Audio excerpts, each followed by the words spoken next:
candidate Rusty Murdoch. So we are rocking and rolling, It's rocking here on a Tuesday. going to be a busy day, I can tell you. My goodness.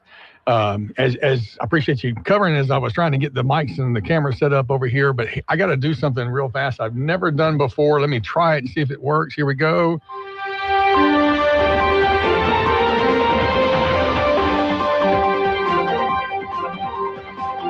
That's supposed to be the breaking news soundbite. You recognize that? You better have some breaking news. Got everyone ginned up. Here we go. In 44 minutes from right now, Harbor Freight in Pineville will be opening its doors for the first time. How about that? Well, I'm gonna need you to get off the radio here and go film some of that. So. Well, I guess I could while you interview the LSUA folks. That's true. Mayor Bishop yesterday at the North Rapids Business and Industry Alliance Candidates Forum announced that Harbor Freight would be opening today, and I thought, I hadn't heard that, so I'm not going to say I doubted him,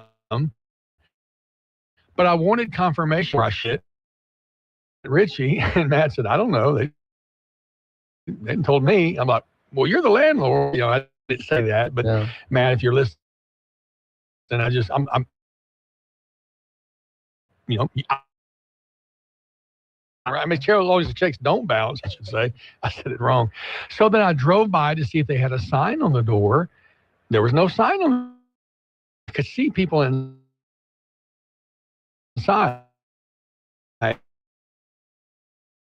And so I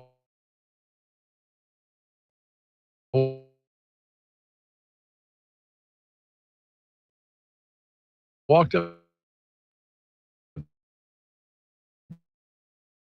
the door and I saw a guy with a name tag, and I called him over and he's like, we're not open. I said, no,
that to them. Yeah, yeah. Well, I hope they hear. Maybe somebody will let them know when they go in this morning at 8 o'clock that they heard about them on the radio and heard about that kind employee that helped you guys out. That's great. Oh, he was. Appreciate your call this morning. The BOM talk line. BOM sponsors our studio line here. We appreciate the good folks over at BOM Bank. What a great solution for all of your banking needs, and let them know you heard about them on KSWL. That's always nice for us. Stephen, there was some breaking. Your page, Son-in-Law Broadcasting page, Son-in-Law Updates, had a lot of breaking news yesterday, including the LDH statement regarding the China Queen incident, which happens to be in that same restaurant there, in the same shopping center there. Well, it's funny that you bring that up because I was telling my wife I did like these bunch of like an investigative story, we broke the story first on another, and I was like, I guarantee you the China Queen story is going to be my most clicked on one yesterday. And it sure was. So the Department of Health sent a statement. They go on and about a paragraph or two talking about the different codes that they have and this, that, and the other.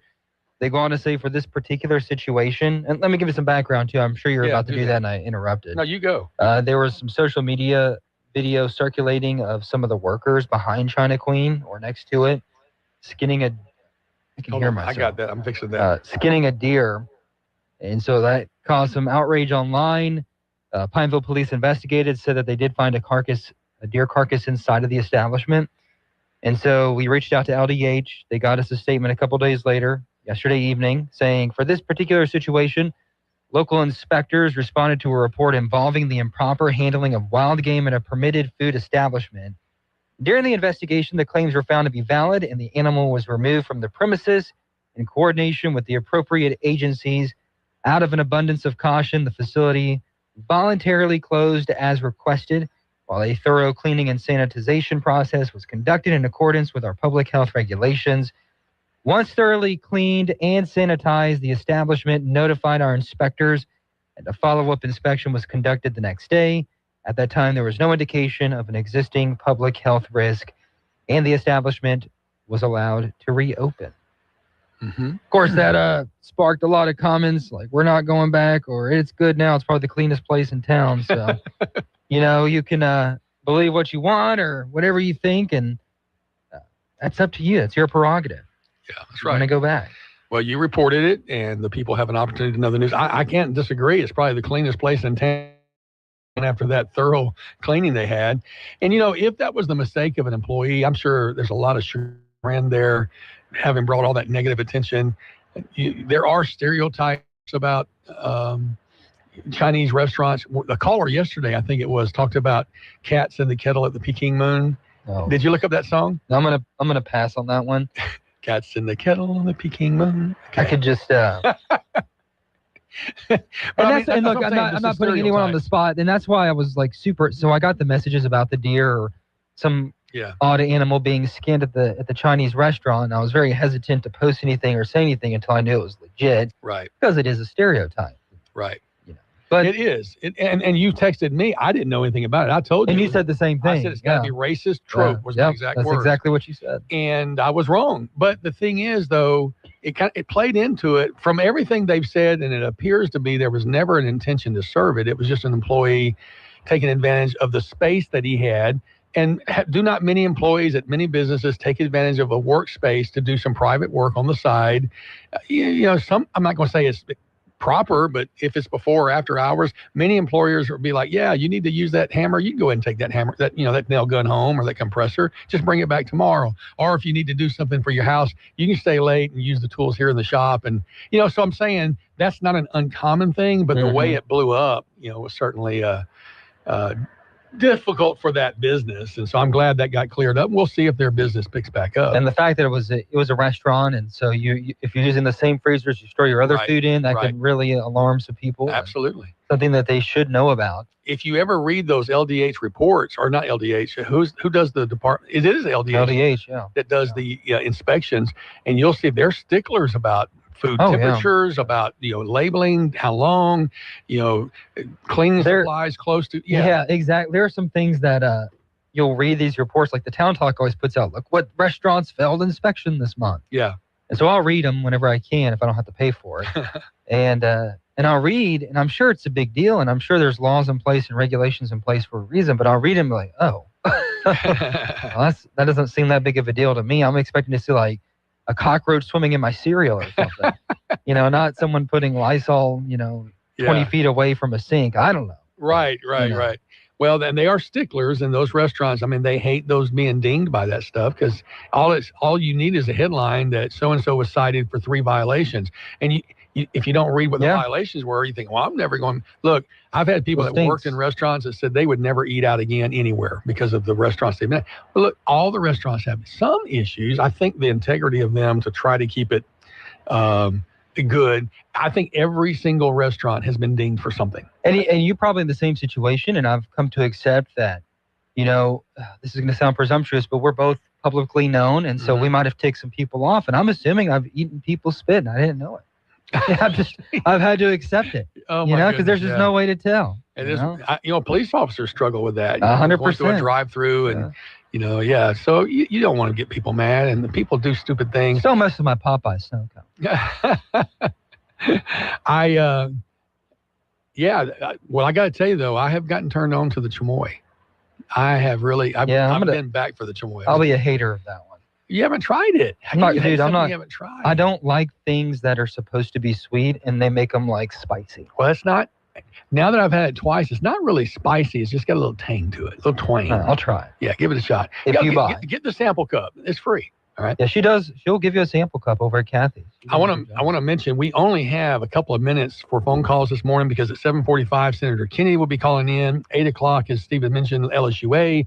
8:30 we'll have mayoral candidate Rusty Murdoch for Pineville. And so we'll from 7:45 on, we're going to ask that your phone calls be topic specific. But let's go to the phone lines right now. Good morning. You're on Talk Back with Stephen and Nathan. Good morning. How are you? Oh, pretty good. Yeah, a good example recently, the little kerfluffle about the China Queen. Yeah. Are you familiar with it? Yeah, that's the one we were just talking about, with the deer. Oh, okay, yeah. Yeah, that's what kind of triggered the conversation. Oh, okay.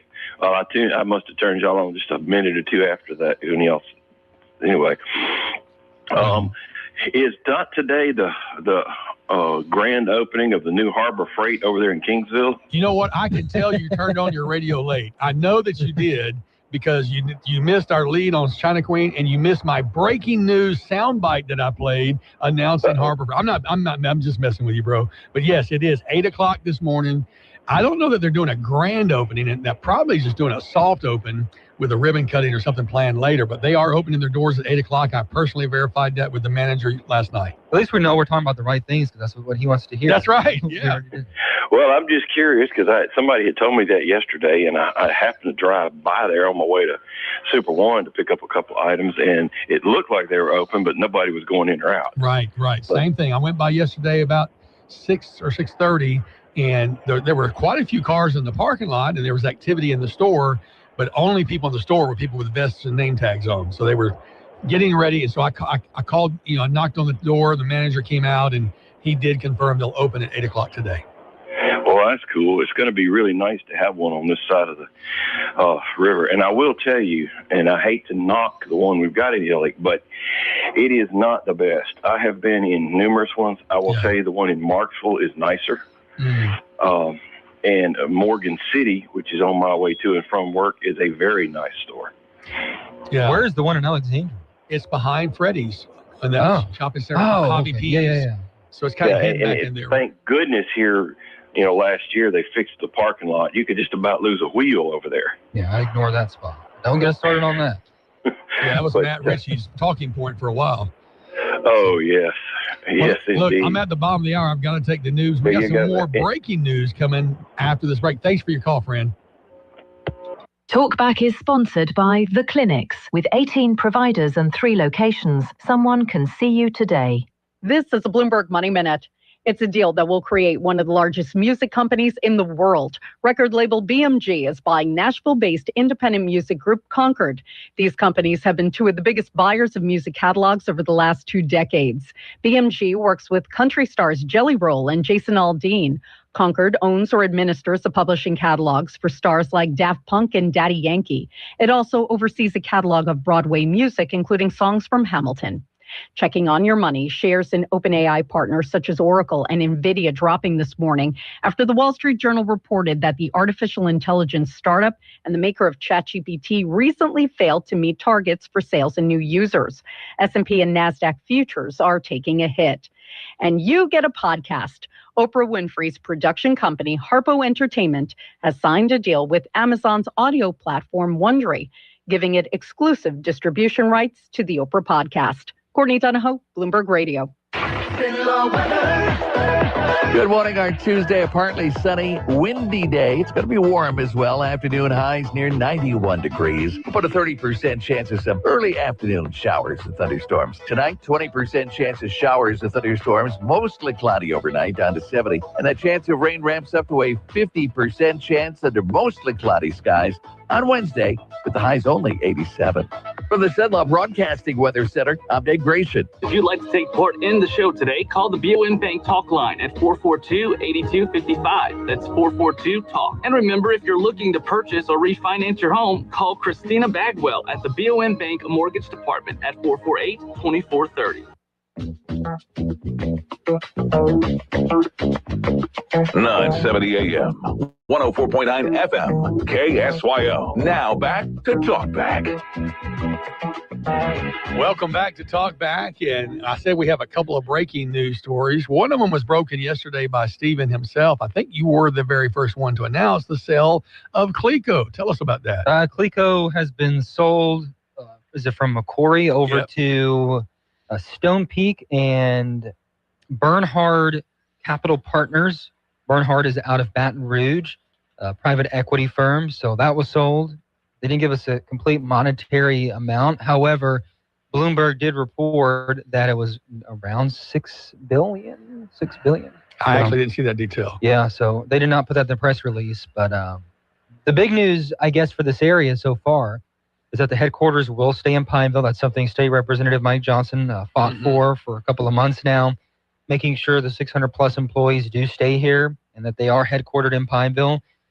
They did make that promise in the news release that they will be staying. So if you want to watch the story with Mike Johnson's reaction as well as Mayor Joe Bishop in Pineville, we have that on my page, Stephen Maxwell TV. And it's one of those things where you kind of had to weigh like the pros and cons of breaking it, because I had it for like 3 hours before it happened. I was like, I got some word from multiple people like, hey, you know, this story is about to break. And I felt confident. I had who was going to buy it, but I waited on it, and it was good. So we got some good stories out of that. And yeah, you got Shane Hilton actually announcing it at Narbia. At the Narbia thing. Clip that video clip there.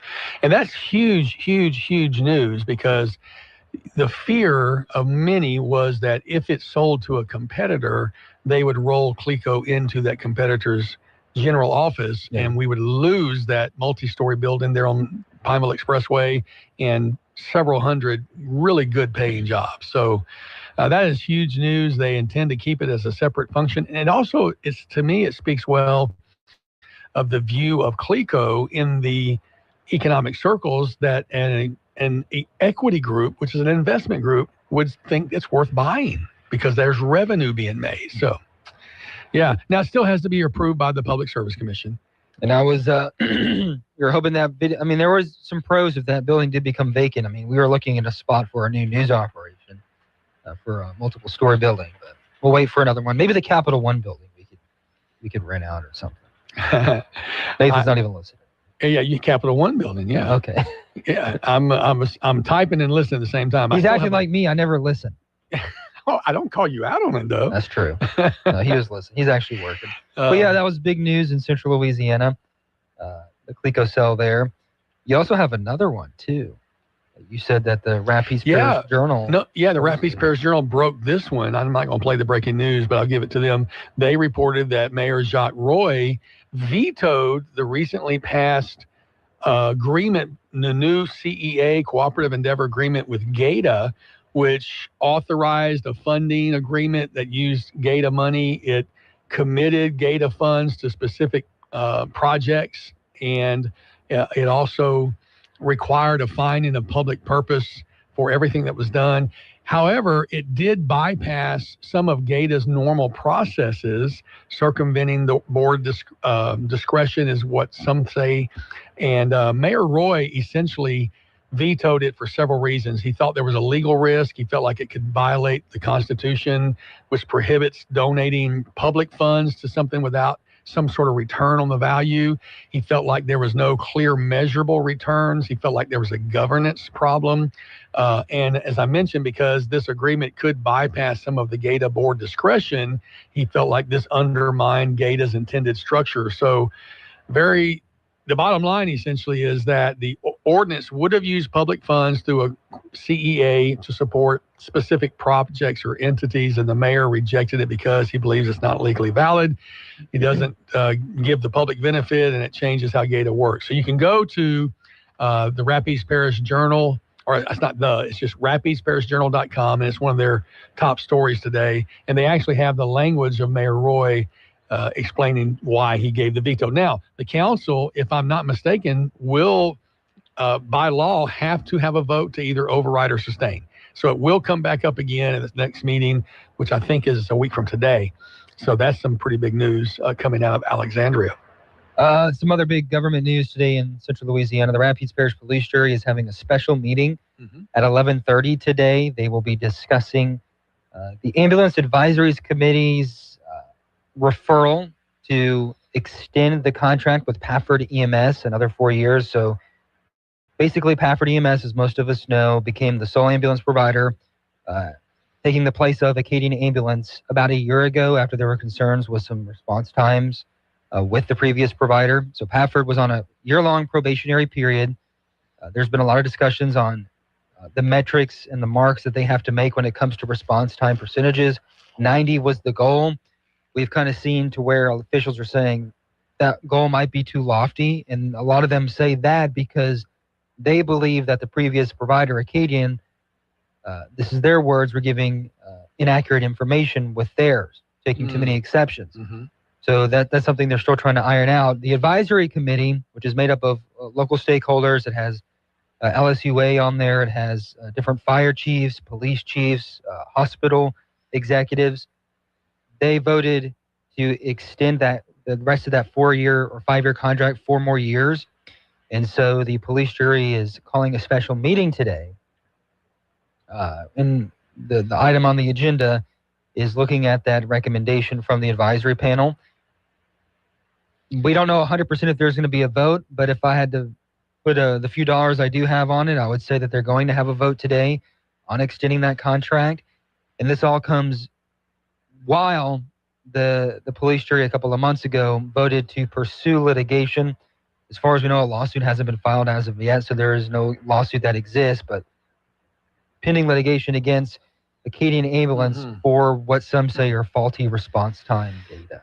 Well, and it'll be necessary to have another executive session before that lawsuit ultimately is filed if they choose to go after that money. But I will say from the people I talk to, the fire departments, I have a fire chief who's a member of our church, one of the rural fire departments. Have lots of friends on the fire departents. They have, and then I'm going to tell you, my friends at the hospital all tell me they've received exceptional service and cooperation from Pafford. So, I'm not knocking Acadian. They had the contract for a long time, but sometimes, the fresh voice in there works a little harder, fresh face, and Pafford seems to have done that and accomplished their mission. So I did a public records request a couple of days ago and got the third-party review from Lark Solutions. It's from the police jury. They reviewed that data from Acadian Ambulance with their contract from 2018 to 2025. And according to their summary, Lark Solutions claims that Acadian, with unpaid fines due to faulty numbers, in their words, they could owe the parish over $1 million. Wow. So if you want to see that report, it's on my page. It's just a report from a third-party reviewer. It's something that Craig Smith says that they're going to look at and take appropriate action. But we've even seen another public records request, and I'm kind of saving some of these for later. We see local leaders from the area saying that they are concerned about numbers from the previous ambulance provider. Were they accurate? Were they? Yeah, that's how do we determine what to do now with Pafford if we feel like those numbers were were changed or not properly reported beforehand. Well, the number of exclusions is the thing that really stands out that Acadian claims, according to some, an excess number of exclusions or exceptions. Is that what exceptions? So, and if you don't know what we're talking about, so Billy Bob's ambulance service is required to respond within a certain amount of time in a certain area by contract at an 80% threshold. So they have to respond in that time, 80% of that time. What some police shores are claiming is that Acadian used exceptions where that response wasn't equated in the percentage due to some reasoning. And you can see the reasoning that was used most according to that review by Lark Solutions. I'm trying to get the wording exactly right here. But you could watch that full report on my page. It's a lot. And we don't have time today to really go into it, but something that we'll be covering later today at the police jury meeting at 11:30, and I'll have a report there to see what the vote is. All right, we need to take a break. When we come back, we're looking forward to hearing from U.S. Senator John Neely Kennedy. I'm sure he'll have a quip or two, and we'll look forward to having him here on the show. Thanks for tuning in to Talkback. KSYL. Leadership matters.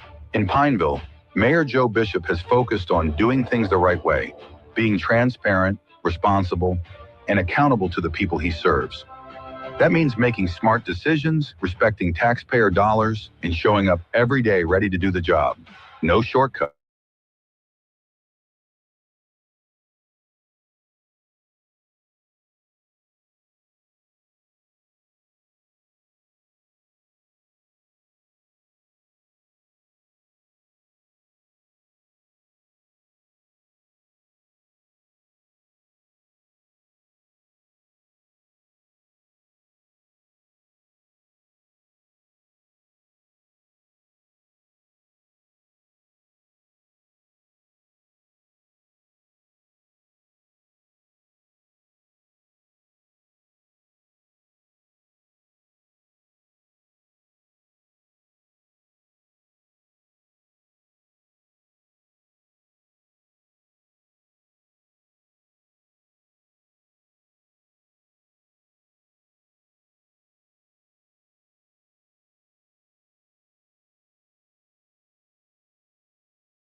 Now back to Talkback.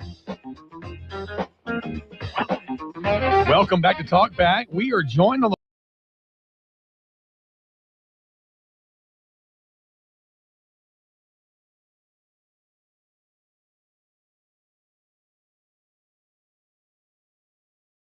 Louisiana a little bit. I returned to Washington last night, and I don't know why, but I woke up this morning missing Louisiana. But here I am. I'm about to head to the office in a bit. Well, Louisiana misses you, but we're glad you're where you are, defending the things that the people sent you to defend, speaking for the things that people sent you to speak about. And I'm appreciative of your calls to us and your accessibility through Patrick and your staff there. I'm also about 73% through with the book, How to Test Negative for Stupid. And I got to tell you, I have laughed and rolled with laughter and have appreciated the look into the stateside politics before you became a senator. That was fascinating. The book's been pretty well received. It's been gratifying. I just sat down and wrote it. It took me about a year at my kitchen table in Louisiana. I hope it makes people think, might make you laugh, might make you day drink, but all of the stories in there are true. It had to be a little cathartic for you to write that. Yeah, I had to leave some stuff out. Maybe I'll do another book someday and put it in my safe deposit box, and they can publish it if they want to when I'm dead, so I can't be sued for defamation. You probably could have some I'm sorry, go ahead. I cut you off. I was just going to say it's only defamation if it's not true, and the stories I have to tell are true. I just can't always tell them right now. I could literally talk to you for an hour about your book. I had highlighted so many things, but one of the reasons that Al specifically wanted to have you on the show this morning was to request or ask for your thoughts on the assassination attempt over the weekend at the White House Correspondents' Dinner. So can you give us some perspective on that? Sure. From what you're hearing? Well, I want to make it clear first. I was not there. I was home watching the NBA playoffs on TV. I have been to those things before, but my idea of an exciting evening is not going to spend it with 2,500 journalists. But it was to celebrate the First Amendment. A lot of the folks, not all, but a lot of the folks in the room don't believe in the First Amendment unless you're saying something that they agree with. I'm sorry it happened. It's really pretty simple what happened, though tragic.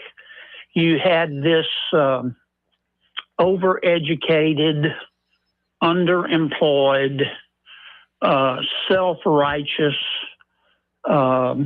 punk from California who decided that he is smarter and more virtuous than everybody else, and he should get to determine who can say and do what and who can live and die.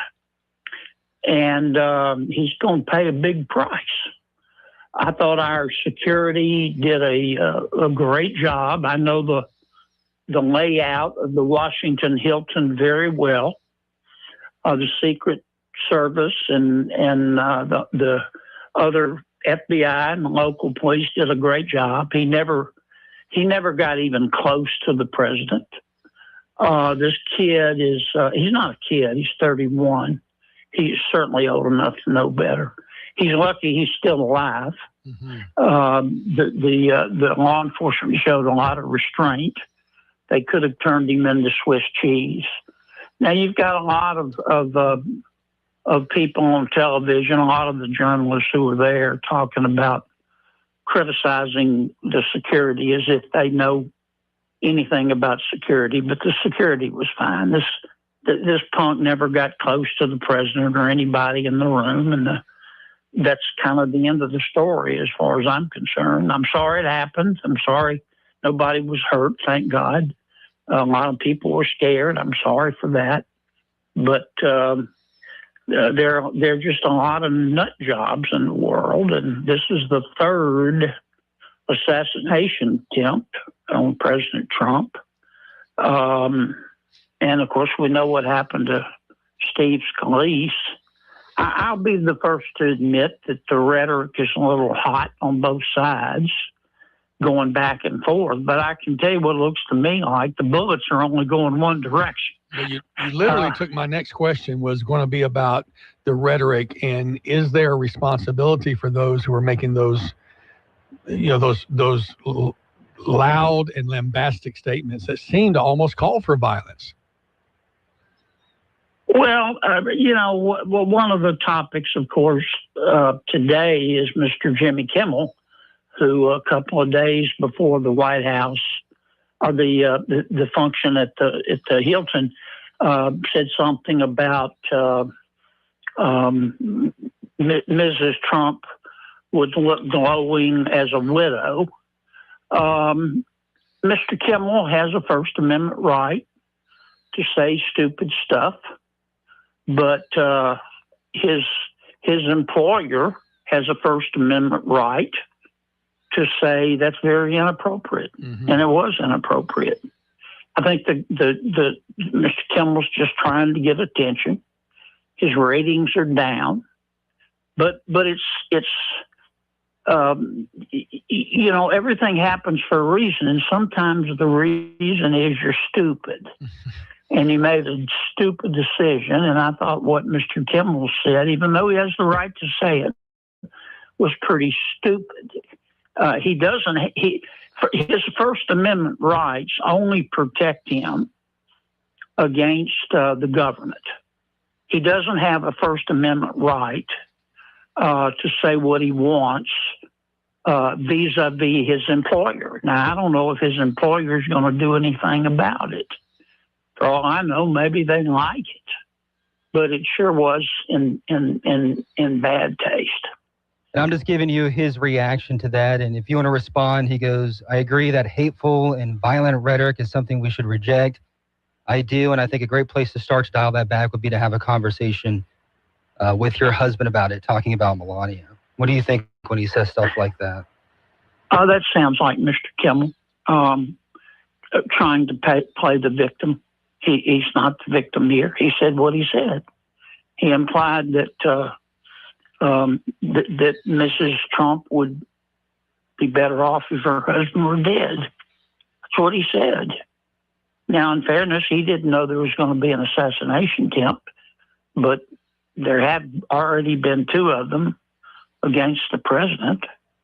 I mean, my own personal feeling is the guy's just a total butthead. I don't watch his show. I think he's doing all this for attention and to try to get his ratings up so he can earn more money. And, there's some things in life, it's been my experience, that are more important than money. But it is what he is. I wouldn't want the guy to marry my daughter if I had one, I can tell you that. All right. Well, Senator, I appreciate you taking the time to call us. I have more questions for you than we have time.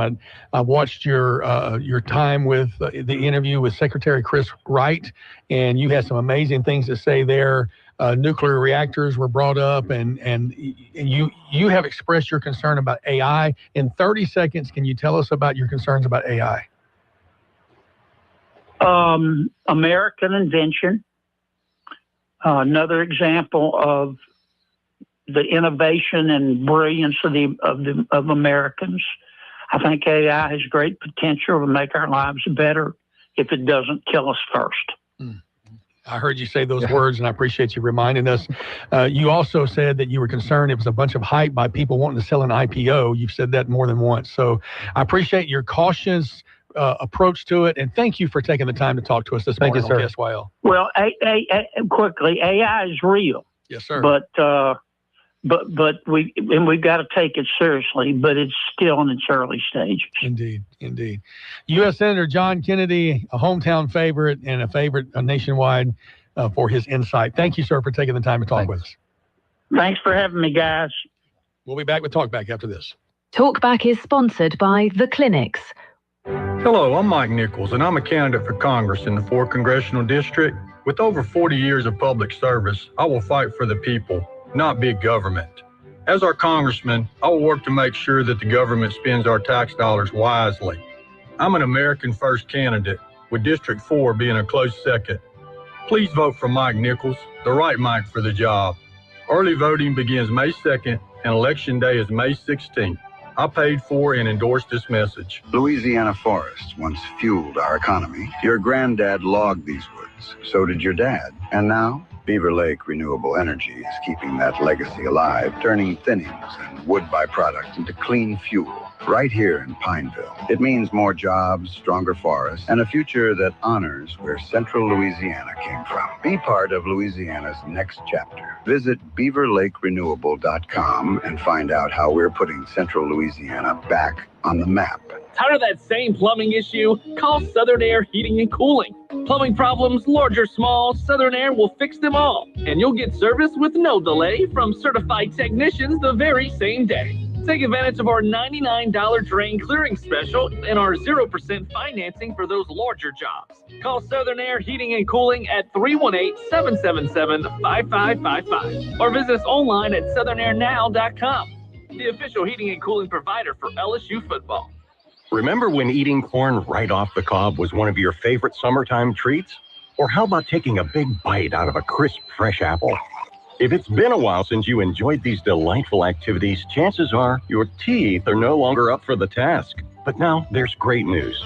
The folks over at Today's Dental in Pineville are Cenla's dental implant experts. They're both highly trained and experienced in the procedure. Now with thousands of completely satisfied, delighted patients. They make dental implant surgery simple by using today's most current technologies, along with in-office IV sedation administered by a highly skilled certified nurse anesthetist. You'll be in and out before you know it, without all the anxiety. Plus, at Today's Dental, their multiple finance options make the entire procedure truly affordable. Go back to crunching all your favorite foods. Give Today's Dental a call at 448-4540. It's a general dental facility on Highway 28 East in Pineville, owned by Dr. Jonas Goche. That's 448-4540.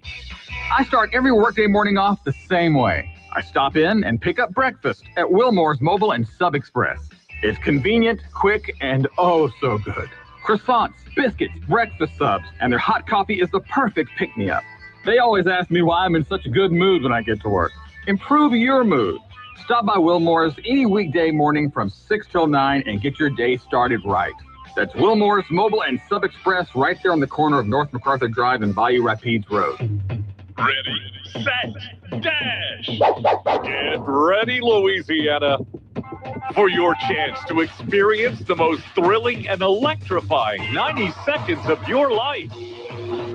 Play the ultimate Dash scratch-off from the Louisiana Lottery. Dash in and cash out. You could win up to $100,000 instantly. And don't forget to pick up Ultimate Dash, the new fast play game, where you could win up to $25,000. But wait, there's more. Enter the second chance drawing for a chance to win an Ultimate Dash shopping spree and up to $500,000. Louisiana or details. Ultimate Dash Scratch Off and Ultimate Dash Fast Play. Too fun and exciting.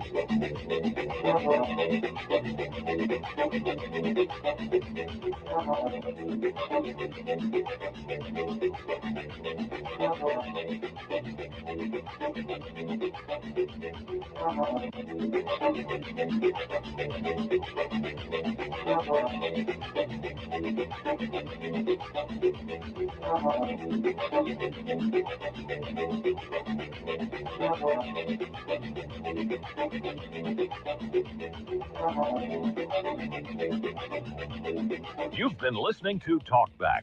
The opinions expressed were those of the hosts and callers, and not necessarily those of Cenla Broadcasting.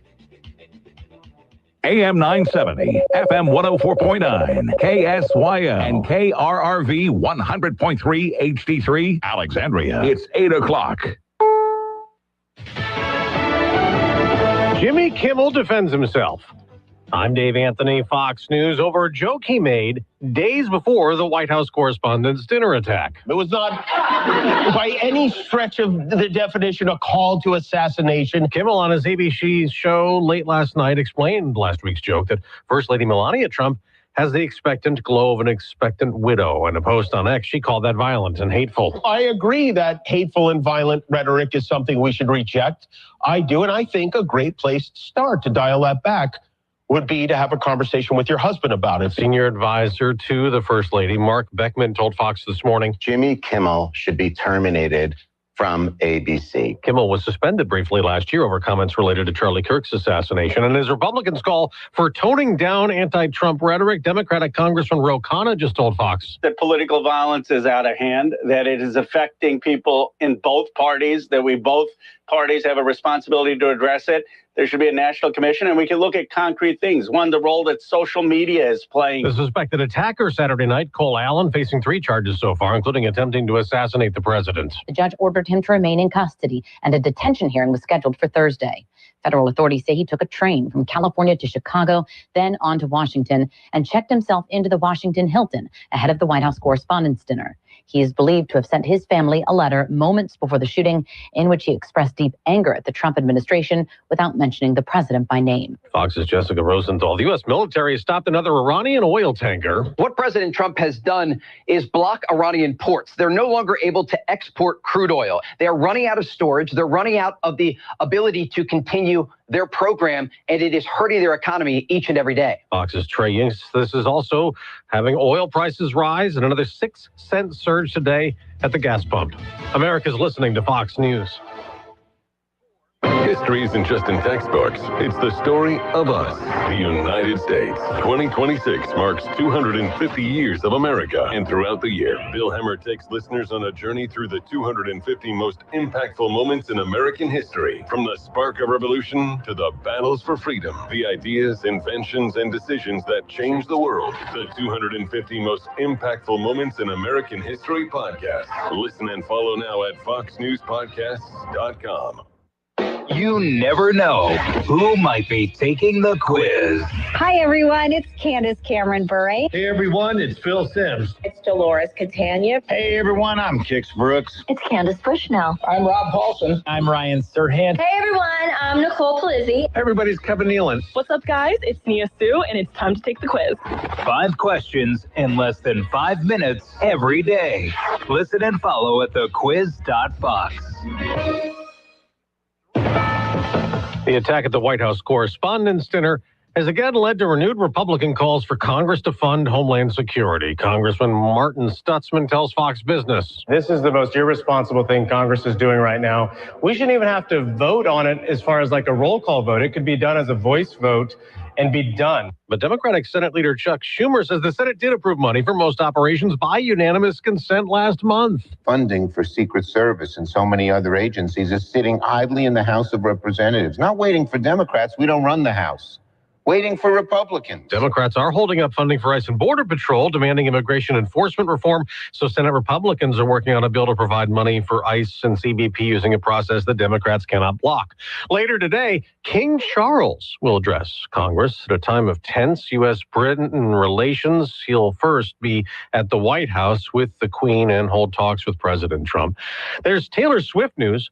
A man accused of plotting to attack one of her concerts overseas admits to it. Under Austrian law, the would-be attacker can only be identified as Behran A. He's admitted pledging allegiance to ISIS and planning an attack at a Taylor Swift concert in Vienna in 2024. The 21-year-old could face up to 20 years in prison. His plan to kill as many people as possible outside Vienna's Ernst Happel Stadium was thwarted after a tip-off from U.S. intelligence. Behran A faces trial alongside another defendant, Arda K.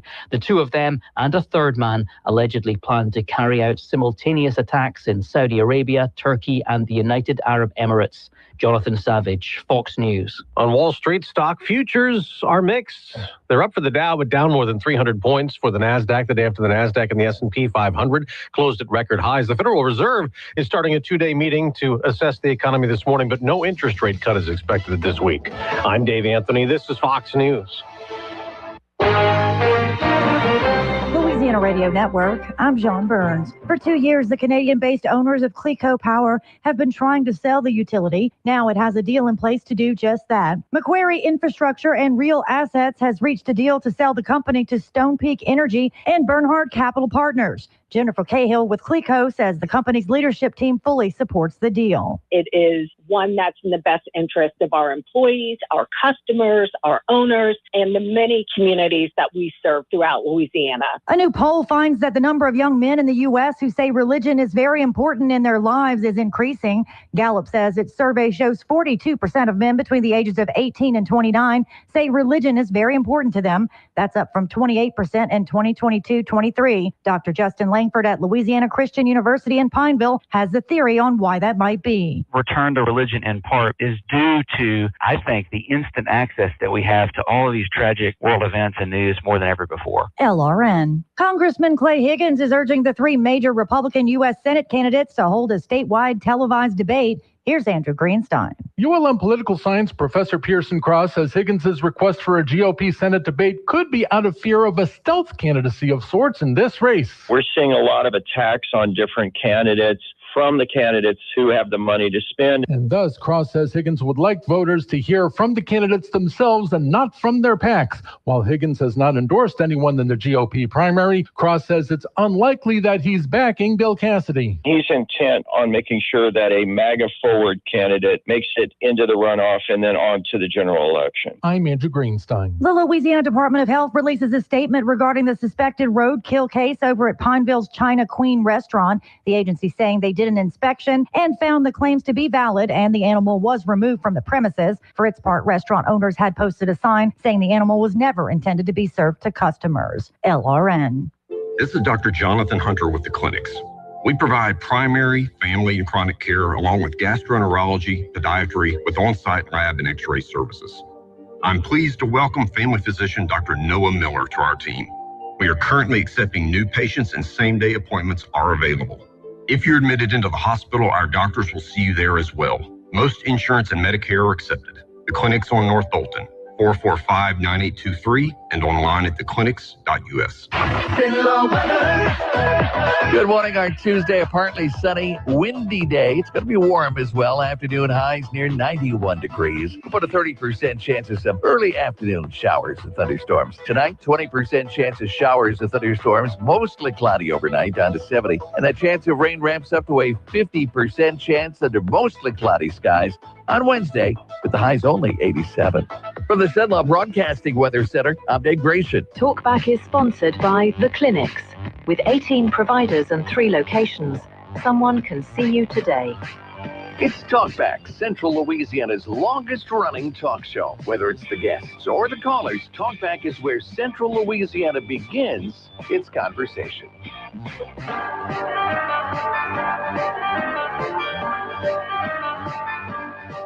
Good morning. Welcome back to Hour 2 of Talkback. We enjoyed Senator Kennedy in Hour number 1, his insights from Washington. Talked about a lot of other breaking news, but right now we're coming back to hometown Alexandria, LSUA, Louisiana State University at Alexandria. Delighted to have in studio this morning Provost and Vice Chancellor for Academic Affairs, Dr. Elizabeth Beard. How are you this morning? I am great. Always excited to share the good news at LSUA. We have so many good things happening there, so I love sharing it out with our community. Yeah, we're delighted to have you here. You're a great spokesperson for things that are happening there, and I know there's a lot of good things that we're going to get to, but I'm just going to wade off into the deep end and ask you about the search for the new chancellor. How is that going? And I'm going to ask you to speak both professionally in your role as interim, and then since you're one of the 3, tell us your thoughts. So good. Thank you, Nathan. I appreciate that opportunity. Yeah, so we're moving quickly, and I'm very appreciative that that's how our LSU system president, Dr. Wade Roos, is decisive. He knows that LSUA has extremely good momentum. Working right now. We're doing wonderful things with our economic partners in the community, and so he wants us to have that stability. He wants the next named chancellor to be able to work directly with Dr. Paul Carell to continue the success that he has in place in our community. So there'll be a quick search. The finalists were named this past week. I'm extremely honored and proud to be among the 3 finalists. I've worked at LSUA I'm in my 24th year now, so that work is extremely meaningful to me and poured into my community. So making sure that we continue to see LSUA thrive, to see LSUA be a strong partner in building the community that we all deserve to live in, providing the jobs, bringing the degrees that matter. All of that matters extremely much to me. So I'm proud that we're going to move quickly. We're going to do our on-campus interviews, all 3 of the candidates, at the end of this week on Thursday and Friday, and we expect a decision shortly thereafter. Wow. So LSUA and our community will have its answer, and we are ready to move forward. Even when I heard the announcement of the 3 finalists, I was like, man, that's pretty quick. It is. Usually I feel like these things drag out forever, even after the The last one retired. And I'll say, Stephen, that's how higher ed used to work. We're not in that space anymore. Higher ed has to be nimble. We have to be responsive. We have to be engaged in the work of our community. And so I'm extremely proud of this new system leadership and their responsiveness and their quickness. I think it's because they're confident because they got some good people. Yeah. Yes. Honestly, Yeah. They're extremely proud of the work we're doing here, and they want to make sure that we continue it. So. Well, you've been a long time part of that work, and I know that you feel a vested commitment to it, personally invested in what you're doing there. So, give us your personal feel, not your professional. All three are great candidates, which I know you've already said that to us all there. But they are. Why would you want to do this? Yeah, because I'm so intentional. The work matters so much to me. Higher ed is in so many ways the heartbeat of a community, and I've been a lifelong educator. I love the leadership role because then I have that place at the table to make sure that we are living and thriving in our mission. My background is in the classroom. I will always have the heart of the teacher, the heart of the educator. I love seeing our students lean into their potential and just become the professionals they're meant to be. Under my leadership in academic affairs, I've been very intentional about forging partnerships with our business and industry community. We've got this whole initiative on campus called Command Your Career that helps our students earn their academic credit, but also learn the career readiness skills as they're earning their degree. But the other part of that for our faculty development has been using career advisory councils. So regularly inviting the business and industry leaders in each of our academic disciplines to the table for dialogue, to learn about emerging trends in that field, to learn about the job opportunities, to help us shape the graduates that our community partners want to hire. And the energy of that and the responsiveness has just been palpable. I mean, we are thriving in our role as a regional institution. So to be perfectly honest, that's my heart. I bleed purple and my heart beats gold in so many ways. I just love this work. It's so important to me. So now I'll ask you to put your professional hat back on. Okay, Tell us perfect. just a quick survey of the other two candidates. Good. Jeff Langston is our COO on campus. He came in to be our Dean of Health and Human Services, background in the hospital world and some great leadership experience there. He's been an extremely valuable leader to our campus and our community and brought some great ideas, especially in healthcare. The other candidate is a provost in the Texas A&M system and has some leadership in academia that is appealing. So I think we've got, LSUA is a very appealing and excellent institution. We're competitive, and so we've got strong candidates. The only person, for the right reasons. The only person I know who might be for her is Jeff Powell, since he graduated from Texas A&M. Yeah, and my little brother is an Aggie too. Oh, is he really? Yeah. Well, my wife was a Longhorn, so sorry, that goes down the too. I know. So, I'm just kidding, but it does. But I'm proud that LSUA is attracting that kind of candidacy and that talent. Absolutely. Well, speaking of this transition, I want to jump into honoring Dr. Carell on the way out. So, are y'all having plans for? We do. I'm so glad you asked, Nathan. Yes, the legacy of Dr. Paul Carell has just been transformative for our community, and Arlene Carell, our First Lady, right there by his side. You just cannot have better people more invested. She's with going a to heart leave a for the huge work. hole. Yes. And I hope whoever gets. Go ahead. Yes, we're putting pickleball courts on campus, so we have something to lure her back to spend a little time with us. As long as you have basketball, right? Yes, She'll be there, she'll be right? there for So, the basketball games. They both will. They're so invested, and they're so much a part of the fabric of our community and our campus. But we are having a retirement reception for Dr. Paul Carell on Thursday, June 4th, open to the community. We welcome everyone to come out. It will be at the big State Evac shelter. We knew we had to have a big place to host him. We're going to do it well. We're going to do it right. We're going to have Cajun food to honor his Ville Platte heritage. It's Thursday, June 4th from 5 to 7. Come and go. You don't have to stay the whole time, but there will be a program honoring Dr. Carell beginning at 6 p.m. Wow, that's great. We'd love for you to RSVP. You can go to our LSUA Facebook page to find out the information to do that, or email Sharif Axton in our foundation office. But we welcome the community. We know there is a lot of love and respect for Paul Carell and the work that he's done. It's just been so important to our community. I don't think y'all have a facility on campus that could have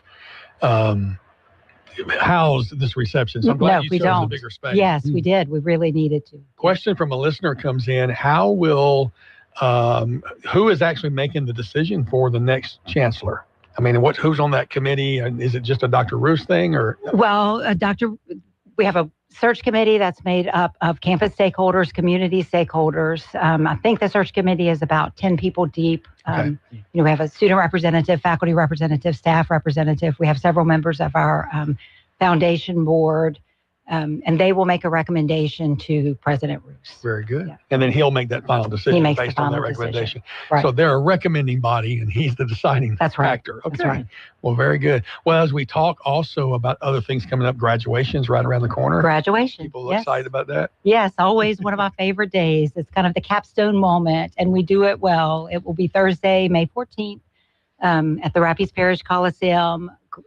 Another record-breaking class of graduates. We have almost 800 graduates to celebrate. Isn't that amazing? It is. What was the date for the original 5,000 goal?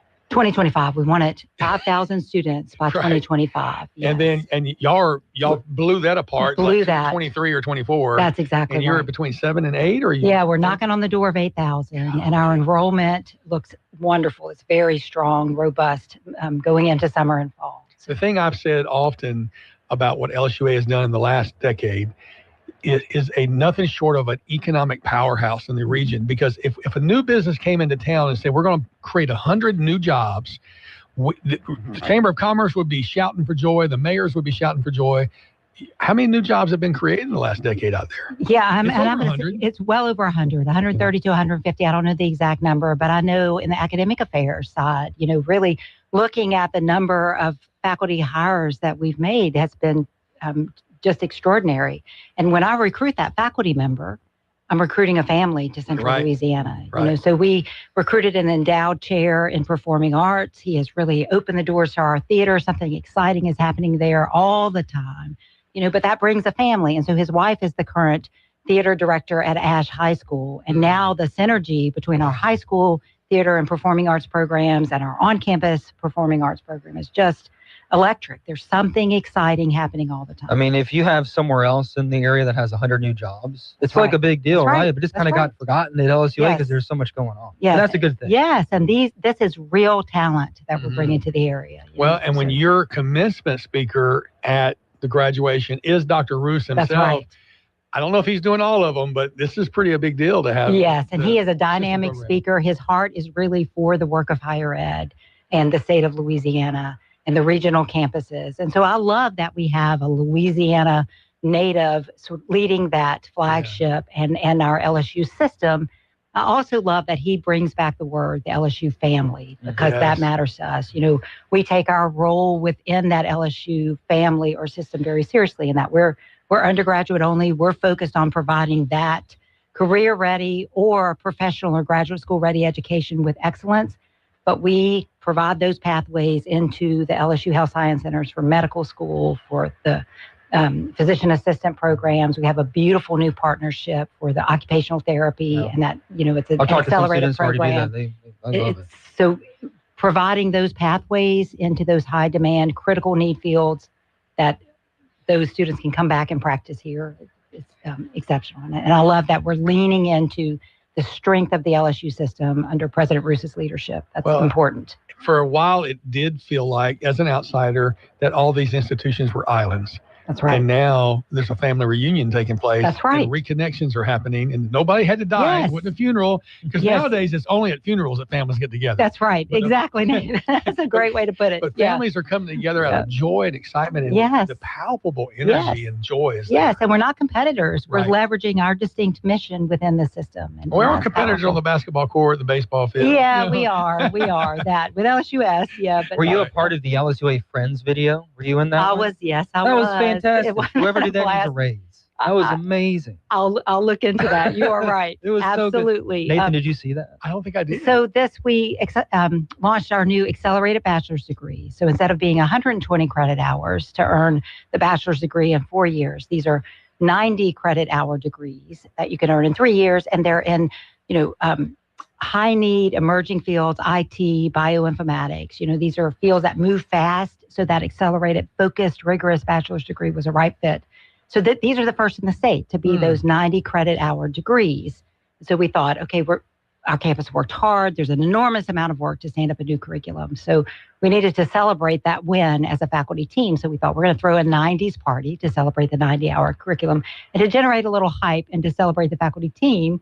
We did a takeoff video on the Friends theme. No way. So it is really good. It is fun. It was a blast. Where do I the find fountain? this? YouTube? I'll send it to you. Okay. Yes, I think we have in excess of 50,000 viewers on that reel so far. As a blast. So these are PhD faculty in bioinformatics and information technology in the LSUA fountain splashing each other. You know, that's hilarious. We work hard, we play hard. That right? is great. Well, LSUA moving at the speed of innovation. That's We've right. got to take a break. We've got so much more to talk about with Dr. Elizabeth Beard right after this. Talkback is sponsored by The Clinics. With 18 providers and 3 locations, someone can see you today.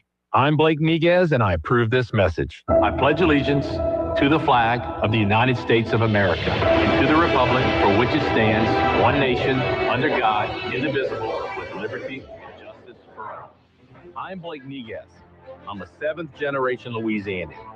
My family has been part of this state for centuries, built businesses, raised families, and lived by the values that make Louisiana, Louisiana. Conservative groups rated me the most conservative candidate in Louisiana's 5th congressional race. And President Trump gave my campaign his complete and total endorsement, calling me a MAGA warrior, because when he needs someone in Washington who will fight hard, he knows he can count on me. President Trump has counted on me.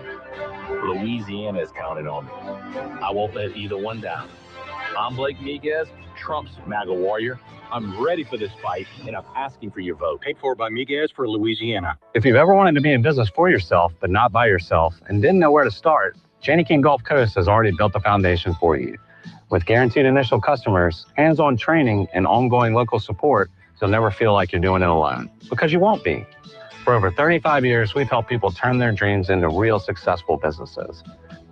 Take the next step. Discover a business built for you at JanneyKingCleans.com. Janney King, the king of clean. What's good for lunch? Wilmore's is good for lunch. Wilmore's Mobile and Sub Express on the corner of North MacArthur and Bayou Rapides Road. Want a fresh, crisp, healthy salad? Wilmore's has them. Garden and chef salads, tuna or chicken salads. Prefer a sandwich for lunch? Then come get them hot or cold at Wilmore's. Ham, turkey, or roast beef subs. Italian, chicken, and club subs. And their hamburger is a real standout. Your good lunch is waiting at Wilmore's Mobile and Sub Express on North MacArthur Drive at Bayou Rapides Road. If you'd like to take part in the show today, call the BOM Bank Talk line at 442-8255. That's 442-TALK. And remember, if you're looking to purchase or refinance your home, call Christina Bagwell at the BOM Bank Mortgage Department at 448-2430. Now back to Talkback, 970 AM, 104.9 FM, KSYO.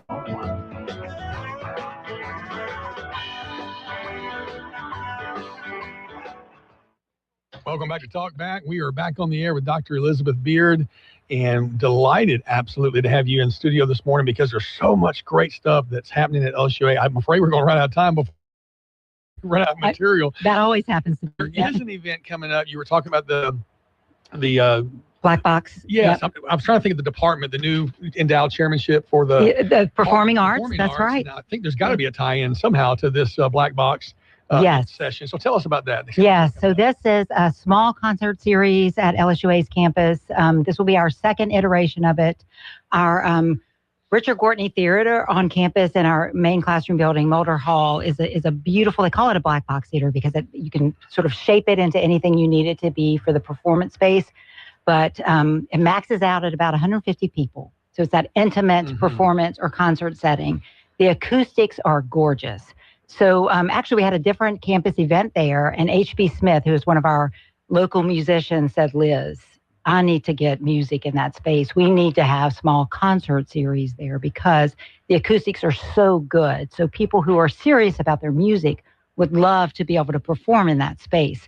And so that lit the fire. And, that's one of the things I'm proud about. We are responsible. Like there's not a big gap between the idea and the action and putting it into place in the way that we work. So we took that to heart. We hosted our first Black Box concert featuring Alex Smith and CJ Solar last fall. It was sold out. We're close to selling out this one as well. This one we're continuing the partnership with Louisiana Country Music. So it will feature 3 up-and-coming Louisiana country music stars. It's sort of a singer-songwriter type of vibe. So you get that beautiful performance and that sort of, it feels like an intimate, close setting. But the singer-songwriters talk about their art. They talk about their experience, why it's meaningful. It just is an extraordinary night. We have appetizers, we have some beverages. You know, it's a neat vibe. But then there's also just that gorgeous musical sort of close performance and connection with the talent. So this time we're featuring Alex Smith again, hometown favorite, excellent performer, and he'll perform some of his original songs. Hadley Joe, who is got Louisiana roots and just signed a record deal with Sony Records, I believe. Wow. One of the, big time. And then James McCann. So should be a great evening. Tickets are selling very quickly. So we max is out at $150. So it's they're available on the LSUA websites, or you can go to lsua.ludus, LUDUS.com and get tickets. $25. A week from Saturday. A week from Saturday, the night. It's going to be a great night. It is a great night. We only have a couple of minutes to wrap up the show, but any athletic, I love athletics out there. Yes. So our softball team are the RRAC champions. They sealed that deal last week. Excellent team. And they kind of had a little bit of ups and downs, peaks and valleys throughout the season, but they finished strong. They play with heart. They're so excited. Extraordinary. I call them my scholar athletes because their GPA is above a 3.5, I think, for that softball team. They're so wonderful. Yeah, our overall athletic GPA this past semester was 3.3. That's exceptional. Y'all have amazing. one of the highest student athlete GPAs everywhere. Anyway. Well, and I think that's another data point that just shows how invested we are in developing the whole student. We want them to win on the field, on the court. We want them to have that beautiful experience. But they need to be winning in the classroom, too, and earning those degrees that set them up for lifelong success. And our coaches are invested in that. I mean, they are excellent. So I'm so proud of our softball team. They'll be moving on to the national tournament. Not sure quite yet where that will be, but, they'll likely miss our graduation ceremony for our seniors. But we always host a separate. No, this is a good trade-off here. We host a separate celebration of them if we need to, and we're always proud to do that. Well, that's exciting. Kind of makes me want to go back to school, man. Really, there's so much good stuff. If y'all could start some geriatric sports, I'd be interested in pickleball. It's coming. So. You're good. That's it. When are the pickleball courts coming? They're coming. They're in, I think, ground is already broken, so they'll be ready. They put them pretty quick. They do. Yep. Speaking of apartments, too, they're looking nice. The apartments are looking nice. We will have some ready in the early fall. So. If somebody could just pay... Well, no, I was going to say pave a back entrance to the Why Not stop. It's kind of hard to turn left out of there. But y'all are going to have some more retail stuff in the apartment. That's it. We're working on a campus edge. We've already talked to some community partners, some great interest in businesses that are going to be appealing. I don't think I've got leeway to announce that on air right now, but we have had some really good conversations, making a community or a neighborhood, wrapped around LSUA. And so we understand confidentiality and NDAs. We get stuff all the time that has a date you can't talk about before. So, well, Dr. Beard, thank you so much for coming in. My pleasure. We're delighted to have LSUA be regular here on the show and talk to us about things that help us understand what a jewel that institution is in Central Louisiana. Yeah, my pleasure. I love being here, loving sharing the great word of LSUA. Oh, didn't the athletes participate? Yes, all last week. They're out at Sinai Day of Service. So we had, teams at the food bank, at fostering community, at the zoo, at the Y, doing great work. I saw something about that on social media. I'm like, that's really cool to have so many. That's a huge workforce there. That's a huge workforce. You can't get better students or volunteers either. Right. They're all hearts. That is great. Dr. People. Elizabeth Beard, the Provost and Vice Chancellor for Academic Affairs at LSUA, our guest. Thank you for coming in. My pleasure. Look forward to seeing you next month. Yep, great. All right, we'll be back with Rusty Murdoch, candidate for Pineville Mayor, right after this. This is a Bloomberg Money Minute. Looks like stocks may fluctuate again today as investors eye key economic reports and also tech. Shares in OpenAI partners like SoftBank and Oracle are under pressure after reports OpenAI failed to meet recent sales and new user targets. Also, crude oil futures absolutely surging this morning. UAE says it has decided to exit OPEC and OPEC Plus as of the beginning of May.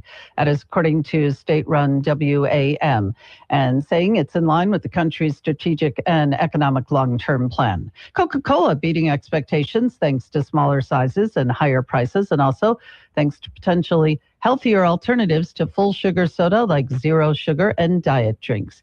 And the K-pop band BTS stepping into the grocery aisle with the launch of Era, a new Western Korean fusion food and beverage brand, including instant noodles and postbiotic beverages, all apparently now only at Walmart. Denise Pellegrini, Bloomberg Radio. The world once needed lots of paper made right here in central Louisiana. Now we're making a comeback with clean methanol. Beaver Lake Renewable Energy will turn Louisiana wood into fuel, creating hundreds of direct and indirect jobs and giving loggers a steady market again. It's not just a plant, it's a promise to our land, our people, and our future. Visit beaverlakerenewable.com and find out how we're putting central Louisiana back on the map. Attention all real estate agents, property owners, and lenders. When you or a client needs a real estate attorney, call the professionals at Thompson Law Firm. Whether the legal matter is basic or complex, the Thompson Law Firm can accurately guide you or your client to a successful outcome. That's why numerous industry professionals have trusted the Thompson Law Firm for years. They also handle estate planning, successions, and business law. Call them at 473-0052. I am a paid non-client attorney spokesperson. If you want unlimited talk, text, and data on a crazy fast network, Big Wireless will sell it to you right now for as little as $70 a month. Or you can buy it from Pure Talk for half of that. I'm talking about unlimited talk, text, and unlimited data for just $34.99 a month. Stop paying the big guys twice what you need to. Dial pound 250, say my name. That's pound 250 micro to switch to Pure Talk, where the savings are truly unlimited. The first Top Shelf Country Cruise promised big, and it delivered. Now the bar's set. If you were there, you know. If you weren't, it's time to get on board. Set sail aboard the Celebrity Summit in March 2027, where laid-back luxury meets country fun. We're talking toes in the sands of Bimini, fun in the sun in Key West and Cozumel, live band karaoke, trivia, bingo, and performances from Riley Green, Chris Young, Lauren Elena, Randy Hauser, and more. Lock in your cabin now at TopShelfCountryCruise.com.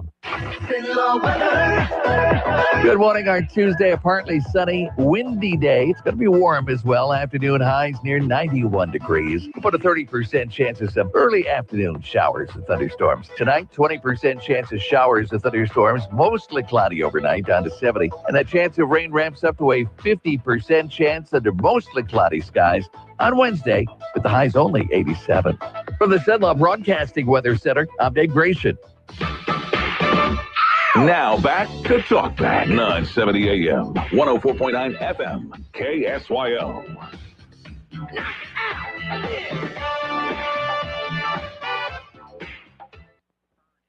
Welcome back to Talk Back. We're excited to join in the studio this morning Rusty Murdoch, as we know him. Russell Murdoch, if you're looking for him on Facebook. There you go. Rusty Murdoch. Good morning, sir. How are you? Doing fine, sir. Glad to hear that. Thanks for joining us and braving those stairs up to the studio this morning. You announced a couple of months ago that you were running for mayor, and Stephen carried that story, and we're delighted to have you. We're doing this week interviews with all three candidates. Oh, good. So yesterday you had an opportunity to share some of your thoughts about running for mayor. Tell us, first of all, what motivated you to run for mayor? Well, I retired in December. And a lot of my friends found out that I finally retired. For real? For real, yeah. And a couple of them made a joke about, are you sure you're going to retire this time? I said, oh, yeah, I am. Well, the same ones come back in February and started on me, you need to run for mayor. I went, no, I don't think I don't want to. And so sometime toward the end of February, my cell phone lit up, and I could not get off my cell phone because fast enough to answer the other phone calls. Probably about 25 people called me in a matter of 2 hours. We want you to run for mayor. Apparently nobody else is running against the current, Joey. And I said, I don't think so. Well, you really do need, because he needs some competition. I said, all right, let me think about it. And then they finally convinced me to go ahead and run. I said, okay, I'll go ahead and do that. But y'all going to have to back me. And they said, okay, we will. So they've been pretty good about it. They've been backing me up and helping me go door to door and put out signs and everything. So, what are some of the main things you want to, well, first off, just give us your background for people who don't know you. What have you been doing the past? Well, for 42 and a half years, I was full-time in the Pineville Police Department. And I turned in my resignation to Mayor Fields and the Chief of Police, give them 30 days notice. And the mayor thought about it and said, I want you to retire, but I don't want you to leave. At the time, I was running the budgets for the police department and the fleet and a bunch of other little things. But main thing was the budget and the fleet. And he liked what the fleet looked like and what I was doing with it. And I said, well, I don't know. He said, well, come on in, let's talk about it. I said, okay. So I went in, I retired on Friday, went back to work on Monday officially because he hired me back on Monday. He said, I'm going to make you an offer. And he knows about it because he's alderman. He got phone calls, won't know if they want to keep me or what they want to do and the plans. And he made me a godfather of the deal, so I had to stay. I said I'll stay about 3 or 4 years, and then it turned up to be about 9.5 years. Okay. So that's how you ended up with the 52 years. Yes, 52 years and about 3 months. I started in 1973 as a dispatcher at the old City Hall, which is a museum now, and worked there for about a year and about 2 months. Then we moved into the new department, and I retired officially in 2015 as Assistant Chief of Police. And the way they set it up, we were non-commissioned officers, but we retain our rank. So actually, I retired with 52 years. You just thought it was time to hang it up? You just wanted to go home? Well, I love the job because you deal with all the people, and that's what I was out there for, helping the people. As like I said yesterday, Pineville's got some good people in it, and they deserve the best they can get. So, but it was time to go. Okay, so what are some of the things you want to focus on if you are elected? Well, I'm going to, in my walk around talking to everybody, naturally the streets. And you've done this and got the grants before, and that's what I want to do and get the neglected streets. I've talked to people up on Sunday Hill and Betty Avenue, and they feel neglected because they're so far out. Mm-hmm. They would like something done with the streets, and I've been out there, and it's not real bad, but it does have some bad places that need to be properly patched. Mm. And going to do that. Going to give transparency to the mayor's office. I'm going to have an open door policy. And if you come to see me unannounced, only reason you can't get in to see me because 7 other people's already in there talking to me ahead of you. And but I will make time. I like to talk, so sometimes it gets longer because I like to get all the little bitty information from everybody. I want to do that. There's a couple other things I'd like to do. It's going to take a while to tell you, but we'll just leave it at that. It needs to be done. And like I said yesterday, I'm not from here. I have been for the last 54 years in the area and 52 of it for the city. Mm-hmm. And my dad was in the Navy, so I'm a military brat, and I've traveled all over the United States. And again, I've dealt with people and worked with people and lived with people, and the people of Pineville are the best that I've seen. That's why I stayed here with the police department, having a good time, because they deserve the best. And they can come, anybody can come with a problem, and we'll work on it, take care of it. And everybody has all their own little special problems they won't tell you when you're campaigning. And you try to promise them to get to every one of them, or remind me and come see me, and we'll cover it then. One of the bigger issues, or one of the things that I think a lot of people are focusing on now, is the Central State Hospital grounds, that area. What do you want to see done with that, and what do you think it can become? It can become anything. If the city does get, I know Joey Bishop's applied for a $2.5 or $6 million grant to do stuff over there, but there's a lot there can be businesses moved in over there that we don't have. There can be housing development over there that helps people just have the starter homes and stuff. If that AI plant comes, which it looks like it's going to be pretty good, there can be a lot of people moving in the area from out of town, and we can have housing for them and help get them started. But it's like I said, we're dealing with the government. You're talking about something that's going to take 2 years to get going. So there's not. Everybody talks big. It's just like Giles Hyundai. Well, everybody's saying, sure, it's taking them a long time to build that. Well, when they tore down those buildings, there were 5 houses buildings there. Asbestos. EPA's got to come in and check it. You got to wait on them. They're on their own timeline. So it took a while for them to build it. Once they got the clearance to go ahead and start building, they built it pretty fast. So whatever we do over there, it's not going to be good. But it'd be nice to have restaurants over there. It would be even nice to have a drive-in theater over there. You know, everybody goes like, it's drive-in theater. Well, they are and they're not. I went to a drive-in theater up north, and you listen to it over your radio in your car. Mm-hmm. So you can park anywhere you want to, you know, that you get that angle on and listen to the radio station stuff. I stayed in an apartment near the drive-in theater and was part of the drive-in theater. I can sit in my room, look out the picture window, and turn the radio station on and watch. You could do the same thing over there. It'd be great. They and you said that you kind of ran because you got a lot of calls and the current administration needs some competition. What are your thoughts on the current administration? What do you think how they've done? I've been knowing Joey Bishop for I don't know how many years, probably 40 or more years. Been knowing him since he's a little guy. He's always been a good guy, but some of the decisions he's making has upset a lot of the people in town, and they would like for somebody to run with better ideas.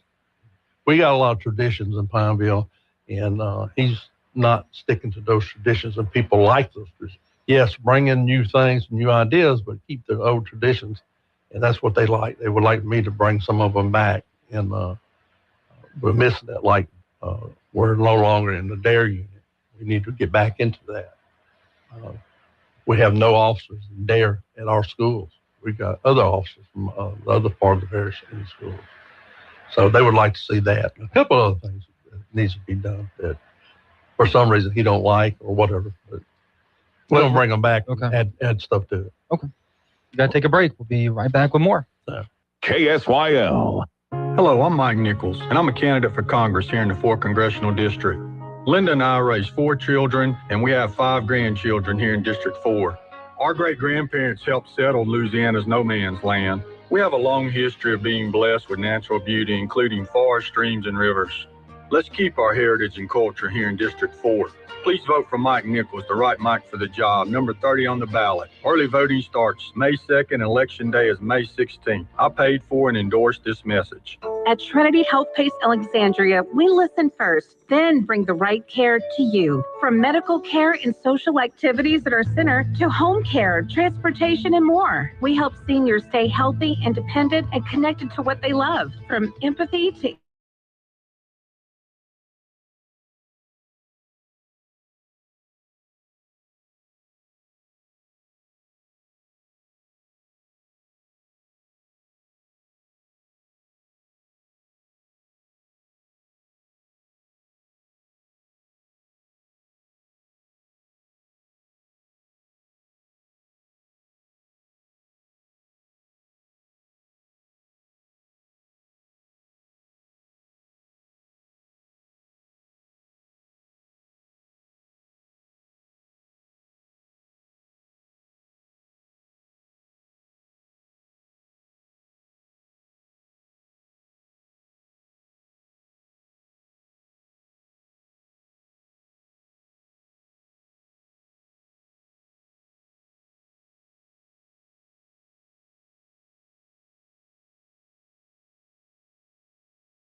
Welcome back to Talk Back. Candidate for Pineville Mayor, Rusty Murdoch, who I think may have pulled me over in 1982 on the Expressway. Is either you or Ben Grimion. One of the two of y'all did. And you were gracious, and you gave me a warning and scared the fire out of me. I'm going to tell you. Them big old burly boys in the suits, you know. Yeah. So, Stephen, you ever been pulled over by Rusty or one of his companions? I don't think so, but I've been pulled over many a time. Not lately, though. I've been a lot better. Well, 90% of the people that I pulled over, we left each other shaking hands or laughing and talking, and be surprised how gracious people are if you treat them nice to start with. And that's my number one rule. My daddy told me that a long time ago. Treat people nice, treat people nice, treat people nice until they don't let you treat them nice some more. So you start off real good, and that's always come in handy. And you are known for talking. Oh, yeah, I'm afraid so. You don't have a problem with talking to anybody. Like you said, that lengthy conversation. Yeah. So yesterday you made a comment at the NERBIA meeting that you anybody who goes to your Facebook knows you like Disney because you post a lot about Disney. Correct. Right? Correct. And you said that they have a slogan, don't say no. Oh, that's a policy. Okay, so tell us about how that applies to you. You brought that up in the meeting yesterday. Well, during my campaigning, I've run across a lot of people, and same thing. That don't belong to us. That belongs to the parish. They contact the parish. That don't belong to us. That belongs to the city of Pineville. Even the hurricane fence, like around Lakeshore. Clico coming in there and cut trees, tore the fence down, ain't our problem. It's the parish's problem to fix it. No, it ain't ours. It's the city's problem. Nope, it ain't ours either. Somebody needs to say, yes, we will help. We'll figure it out. If we can't, we're going to do it. We're not going to tell you no. We may have to share the cost with Clico, the parish, and the city just to fix a hurricane fence. I mean, that's kind of crazy, that nobody wants to help and do anything. And that's my main thing. Is I ain't going to tell you no. We're going to work on it until we get it fixed. So, a lot of talk about bringing in new industry. We had the another candidate on yesterday, Chris Camp, who said that they want to focus on like manufacturing jobs. The sort. What are some things you would like to see come to Pineville? Well, like I have put in my stuff on national chain restaurants. We really don't have a good place. Pop's Place is about the only place that you go and sit and eat a decent meal, not specific. Like, it's not Mexican, it's not Chinese, it's a general meal. I like to bring some places in. There's no reason why we can't have a Texas Roadhouse over here. We just got to convince the guy that owns the franchise for the whole Rapides Parish that he can still make money in Pineville, and that store is going to make money. Because anytime you got to wait 2 hours to get in the store, it can be helped out. Now you're only waiting an hour in the store, and the other store's getting all the business too. So you're making money. Right. So there's no reason for that. Applebee's, we can get Applebee's over here.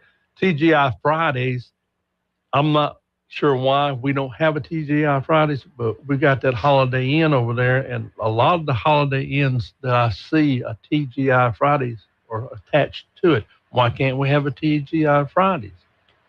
Something like that. I like Steak and Shake on a run because they got really good French fries. Thank God Al isn't on right now. He'd freak out. He loves Steak and Shake. Yeah. But I mean, we can have national chain restaurants, and I support the local restaurants and businesses too. I mean, I eat at every one of them just about, so I spread it out. But manufacturing, that's going to be hard to say because I'm not sure what's going to go because we got a lot of stuff. And we can get them in Pineville, but the industrial parks out there behind Procter & Gamble, and they'll go there first. And where are you going to have room other than Central? I think we need a manufacturing place right in the middle of Central when we want to have a housing development, a nice restaurant, a wedding parlor like the dairy farm building, something like that. And get your hotel built over there where all the rooms face the lake so you can watch the boat races from your room or something. I'm not real sure what all we can bring in and would fit there because we're limited on our space. I'd rather have businesses than big manufacturing jobs, but we can figure out something. I'm not sure what to bring right now, but I get in office and I got people telling me all kinds of ideas, then we'll know more about it. Tell us more about your leadership style. How would you operate City Hall? I like to get things done. I'm kind of like President Trump. Everybody can't do it, but he gets it done. Now, how does he do that? Because he knows what to do and what to say. I'm not from New York, but I've been, like I said, I'm from all over the United States, and I talk different languages because I have lived in so many different states. So I can talk about it. But I like to tell everybody that I'm firm, but I'm fair. If you break a rule, we'll bring you in, we'll talk about it. And if I think that you did wrong, I may give you a day suspension or something like that. But you can bet this. If I do that to you and the next guy does it, I'm doing the same thing. I don't play favorites. I like to run a tight ship. And I know everybody makes mistakes, and I allow for that. Honest mistakes. But when I find out you do something on purpose, that's not good. So, like I said, the citizens is what I'm worried about. I expect all our employees, which we all got good employees, to take care of the citizens. Law enforcement's in your blood. Your father was a state trooper. Your wife was a long-time Alexandria City of Pineville, City of Alexandria police officer. And then you got 52 years. Any insights that you would bring to law enforcement in Pineville? Oh, yeah, a lot. I left out my grandfather. He was a city policeman in Lumberton, Mississippi. Oh, wow. So anyway, but policing changes all the time. And like I said, we have traditions. And one of those is what a lot of people have been griping about. They go off to LMA meetings or national meetings. They come back with these big ideas to do that with our police department. Well, they forget that we don't have 300 people in the police department. It's not going to work real good. It sounds good on paper, but it don't.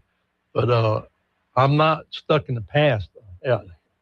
Everything's changing. We got, like our cameras, the highest grade cameras you can get, they do everything. The computer system that goes with it, it's a little expensive, but, that's the future we're going to do. You don't even have to have a map anymore to get to a call. When the call comes in, it shows you how to get there. Wow. Yeah. And then within 500 feet of you making that GPS location of the call, the cameras in the car automatically come on and your body camera comes on. And then if you have keep watches, you put what you call a fence around the area that you got to keep a watch on. It records what unit goes into that area, how long it stays there. Wow. Everything. So when you get complaints, I ain't seen the police in 3 weeks. Well, I looked at the feedback, and it shows that there's been 47 entries in there. They stay a total of 12 hours. Apparently, you've been asleep when they're driving through, or you was at work. Because my officers was in there driving around being seen. They go like, oh, okay, I guess I better pay more attention. Well, you're more than welcome to come down anytime. I'll show it to you, And, of course, we've done that. The administration had to sometimes because some people don't believe anything you say. But anything new that comes about that if I get to be mayor, my chief of police, his staff will look at it and see. A lot of times we like to test stuff before we get it and see if it's going to work for our city and everything. But we got a lot of good, smart officers out there that knows IT stuff. They fly the drones. We got drones. We got people to fly on. We got Expedition. It's got a big screen TV in the back of it so they can fly the drones and you get to see everything that's going on with them. So It's not like we're in the Stone Age. We are progressing, and that's what I like to see, just keep progressing. Even though I'm an old hat dinosaur, as they call me, I like new ideas too. I've got just a few seconds to wrap it up.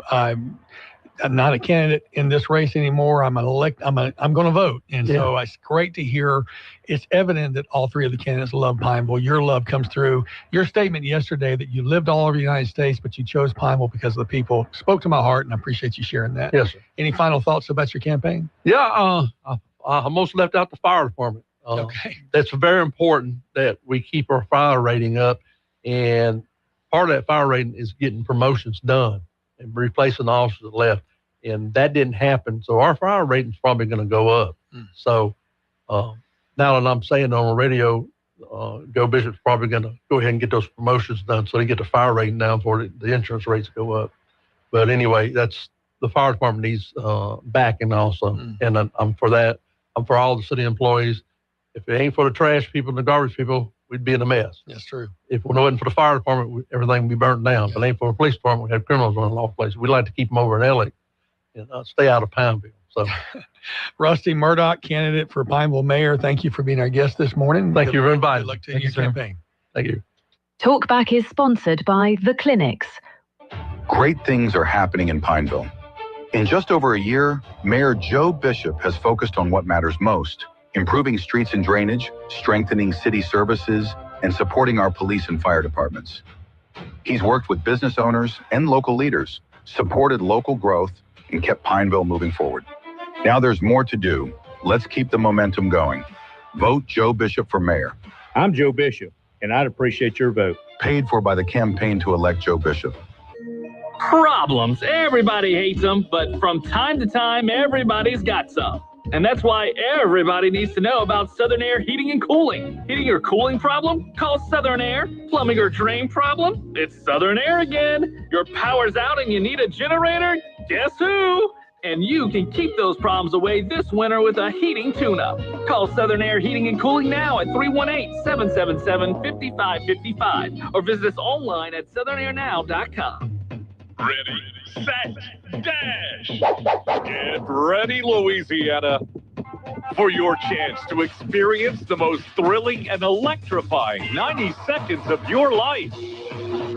Play the ultimate dash scratch-off from the Louisiana Lottery. Dash in and cash out. You could win up to $100,000 instantly. And don't forget to pick up Ultimate Dash, the new fast play game, where you could win up to $25,000. But wait, there's more. Enter the second chance drawing for a chance to win an Ultimate Dash shopping spree and up to $500,000. Visit LouisianaLottery.com for more details.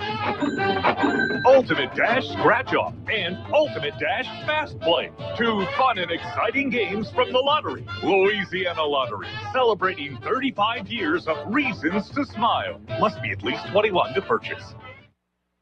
It's Talkback 970 AM, 104.9 FM, KSYL.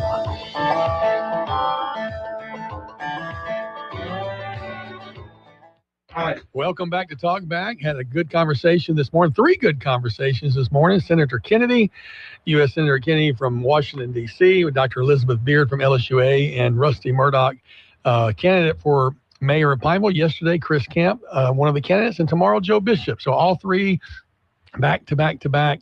And also coming up tomorrow morning on the show, Dr. Letty from Mid-State Orthopedic will be in, talking about some options that they have that you need to know about, and maybe a surprise guest after that. We'll see. We'll see. We'll see. All right, everybody. Thank y'all for joining in today on Talkback. Appreciate your listening and your phone calls.